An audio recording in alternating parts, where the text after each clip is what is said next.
what are some of the biggest things that people get wrong about fasting? Oh, it's a great first start. The biggest thing is they hook onto one fast and they do it the same way over and over and over again. So once they come to fasting, they go, okay, wow, got great results. I feel incredible.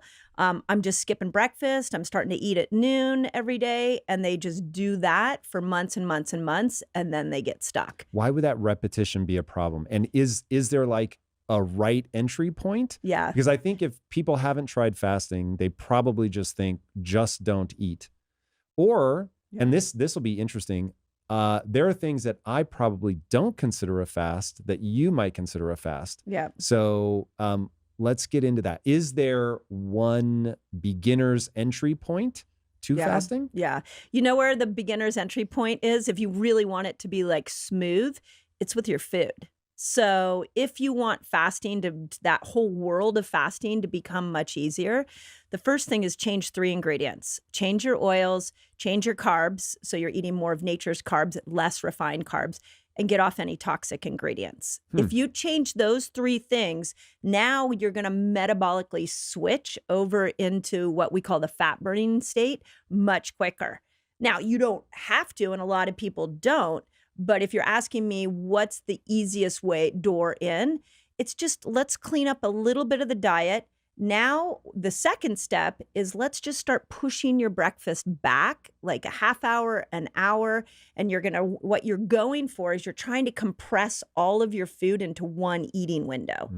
And if you do those 2 things, it's kind of like there's a click that happens. And all of a sudden it's like, oh, you're fasting. It's easier.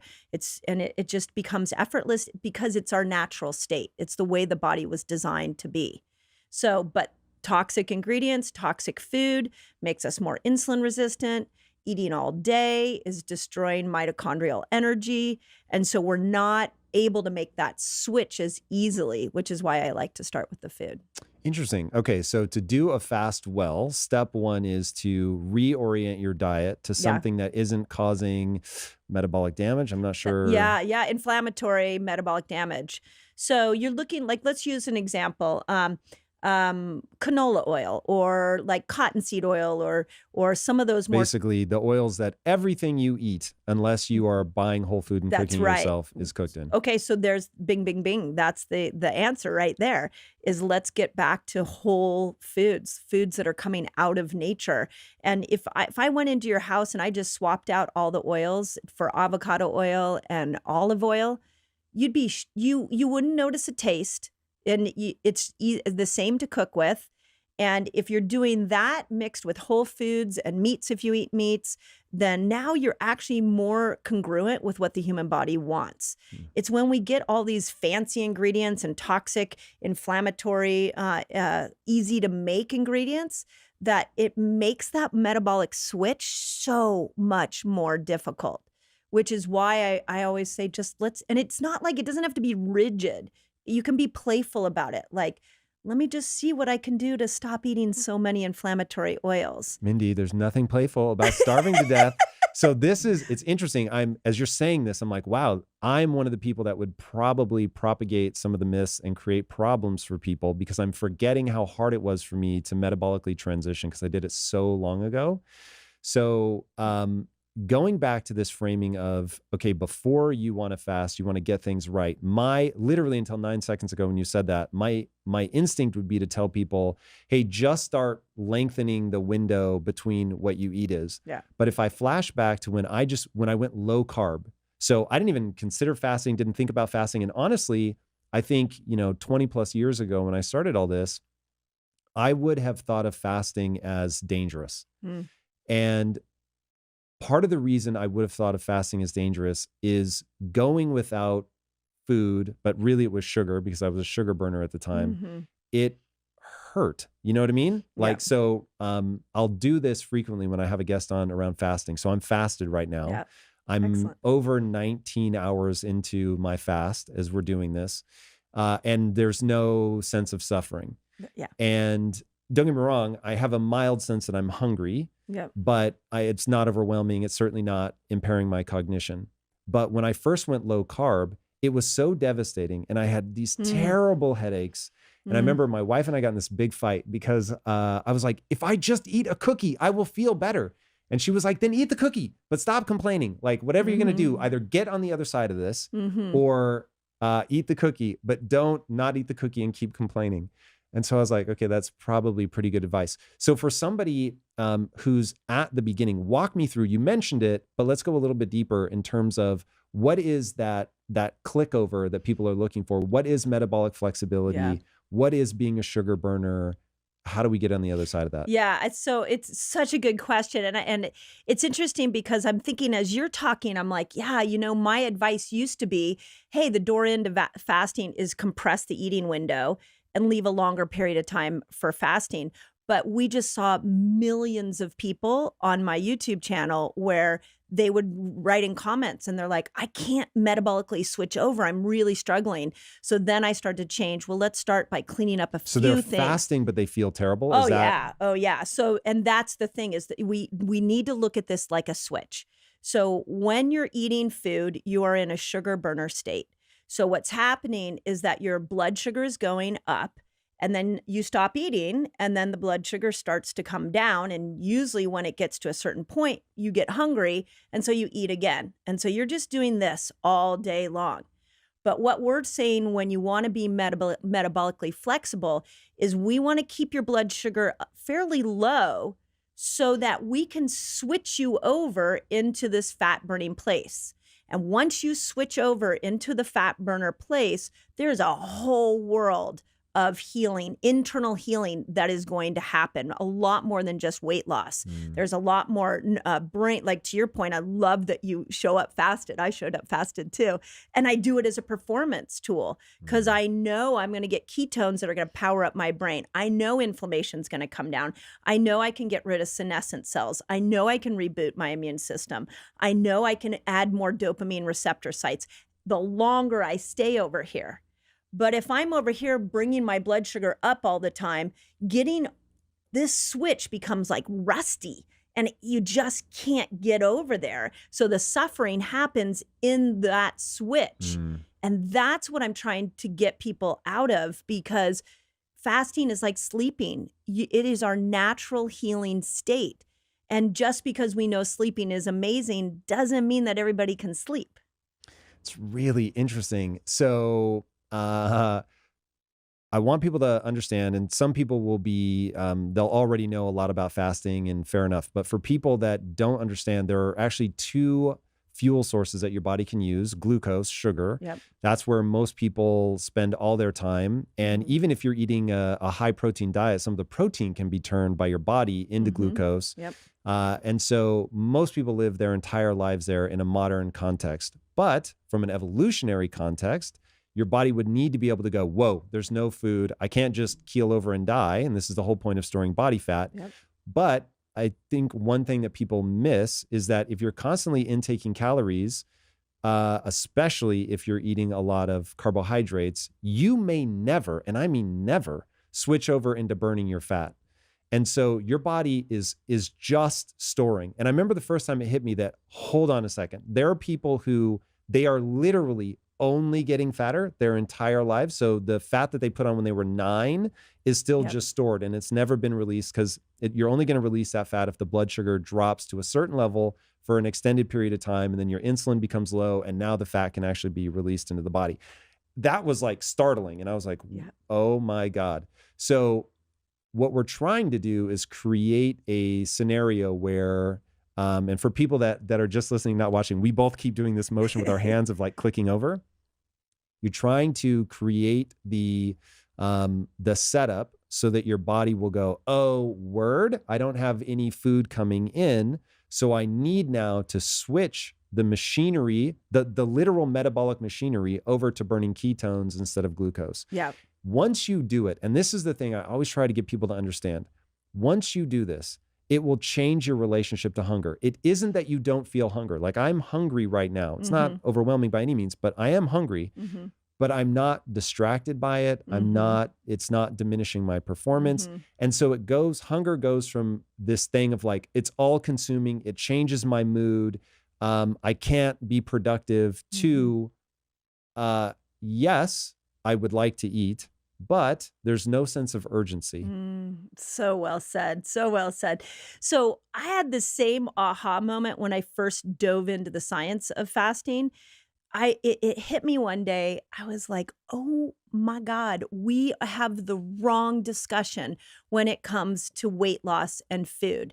We're over here looking at the sugar burner system and we're saying this is the diet that, maybe it's vegan, maybe it's carnivore, maybe it's the HGH diet, maybe it's Weight Watchers, whatever. We're over here debating the weight loss diet.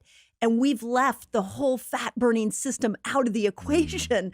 Like, how did we get as humans to this point where we have only been looking at food as the possibility for gaining or losing weight? We've missed out a whole metabolism. And I think that's what I want people to understand is this is how your body burns fat. It does not burn fat by manipulating food. It burns fat by manipulating when you eat and how much time you're giving the body a break from whatever food you've chosen. That's how you burn fat. It's really interesting. So when we talk about step one, if you want to get into fasting, is actually to change the foods that you intake when you are eating. When I think about some of the fad diets that have happened where, people are like doing juice cleanses and stuff like that, Yeah. and it ends up not being sustainable, they must be getting into a fat burning mode just through the sheer reduction of calories, but is it just that it becomes so hard to switch the metabolism over that it's a very unpleasant thing to go that long without calories because the juice is so high in carbohydrate?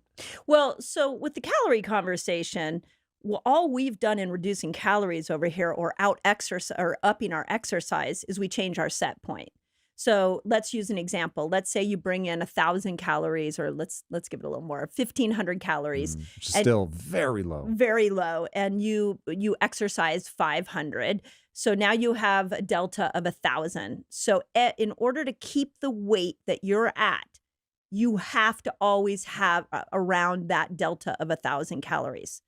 What happened with fasting that changed the weight loss game is people got out of that mode and they started to see, wait, if I just change the time period, then what happens is I go over here into this fat burning mode and I can be there 19 hours, 20 hours, 36 hours is one of the greatest weight loss fasting lengths. And my body is so smart that what it does is it says, to your point, hey, there's no food coming in. So we're going to click over into another fuel source called ketones. And we're going to make this ketone by burning fat. And the only way we can get that is by clicking over. We can't even get that by reducing our carbs down. We can't get that by struggling in a low calorie diet. And every time we're over here trying to manipulate this system, we are only finding ourselves suffering and not being able to sustain those results, which is why I think the fasting movement took off, is all of a sudden people were like, wait a second, over here, there's a whole nother level of health I never knew was possible and I could never accomplish when I was focused on just the foods I was eating. So let me ask then, so I've done a fair amount of fasting. I intermittent fast 365 days a year, which you may tell me is actually not ideal. Yeah. I vary the length. So on the weekends, it's going to be maybe 14-ish hours, but during the week, it's, 18, 19 hours. But if I'm just doing caloric restriction, so I'll paint a picture. I used to be 60 pounds heavier.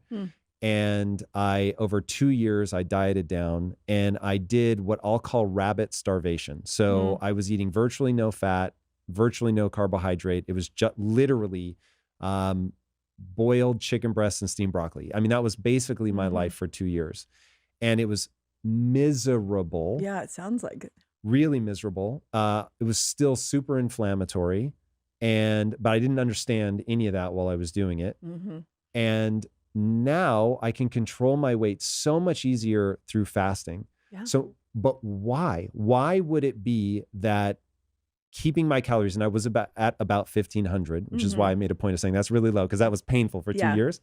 Why would that be so deeply unpleasant Mhm. Whereas even doing a punctuated 24, like if I had to redo it all, Mhm. even just doing a 24-hour fast once a week probably would have led me to roughly the same results. Absolutely. Um, so why was, and I actually don't know the answer to this, why Mhm. was one so unpleasant and Mhm. the other so manageable? Because if I'm burning fat, I must be in ketosis, right?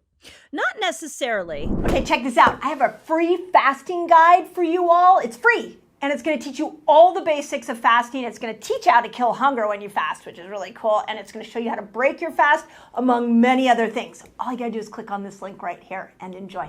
That not necessarily. I mean, it would have been Interesting. interesting back then to put a ketone reader on you, to measure it and see where you're at. Yeah. When in that example, what was happening is you were bringing your blood sugar down and then up, and then it would go down. And when it would go down, if you ate again, it would go back up, and then it would go down. Even though I was just eating chicken breast and broccoli. Oh yeah. Such Well, a trip. broccoli, it's got glucose in it, as does chicken. And to your point, protein will elevate your blood sugar, but you're just going up and down within one system. And again, it would have been really interesting to know your ketone levels, because once you click over and you're making ketones, what ketones do is they turn off the hunger hormone. And then they also sharpen the brain. And when you think about that, why would the body do that? I mean, this is the way my brain thinks is I always go into what is the body trying to do? Well, back in the primal days, when we had to go hunt for food, we needed this alternative fuel source to power us up so that we could go and find food. So when you're burning fat and you're getting this ketone rush, hunger gets turned off, mental clarity becomes very, very focused, and your muscles start to power up, and you become a hunting machine because you're supposed to go find food for your survival. So now in this day and age, we don't have that. We can stay on the couch and get onto our phone and just have DoorDash bring us food, and we don't ever have to leave the sugar burner system. But if we don't, then we never get the healing that's over there. We never get the performance angle that's over there. So on what I would say is, in your example, even though it was low glucose, you weren't raising your glucose, you were probably not getting as much of the ketone rush that you could have used if you had just taken that same diet and compressed it into maybe an 8 to 10 hour eating window. Now that diet would have probably worked better for you because you would have clicked over into ketosis and felt amazing. That's so interesting. And you're right. I wish I had when I'm really tracking this, I do finger pricks like constantly. Also, I'll wear a continuous glucose monitor, but they didn't exist at least easily back then. Yeah. But now, so I didn't know about ketosis when I was doing this. So I can't swear, but now that I know ketosis, I can feel it. I know when I click over. Like I can guess when I hit about 0.5. Yeah. I can tell you I'm at about 0.5. When I hit 1, I can get pretty close. I'm usually within like 0.2 of where I'm at, which is pretty trippy when you think about how it's like, oh, I know this feeling. Yep, cool. I'm in ketosis. I'm going to guarantee this is like a 0.5 to a 0.7, or this is a 1 to a 1.2. I'm somewhere around there. As it goes higher than that, I can't really track. So anyway, I bring that up because when I was doing rabbit starvation, I never felt that, am I going to call it a sense of relief? I never felt that like, I'm okay here. It was 2 years of misery, to the point where my wife at the end of it pulled me aside and was like, you don't have a personality. And it was because I was just grumpy all the time. And there's no sort of joy in Mudville, which is what, when you originally said, like, there's some playfulness to all this. And I was like, not back then. Yeah. There was no playfulness. Yeah. It was horrendous. Yeah. And so when I think about people trying to get into this, I imagine if they've ever missed a meal and they're so annoyed and so frustrated, they can't grapple with, no, there's really, when you click over into fat metabolism, it really does feel very, very different. Yeah. So, okay, let's talk about people then that can't imagine that. How do you help them cross the chasm? We were talking about this before we started rolling. You love somebody. They think fasting is dangerous. Let's start with that. Well, the fasting is dangerous piece is, the first thing is you need to get caught up on the current science, because the current science is mind blowing. And in the book, I put 6 different lengths out that were all based off science.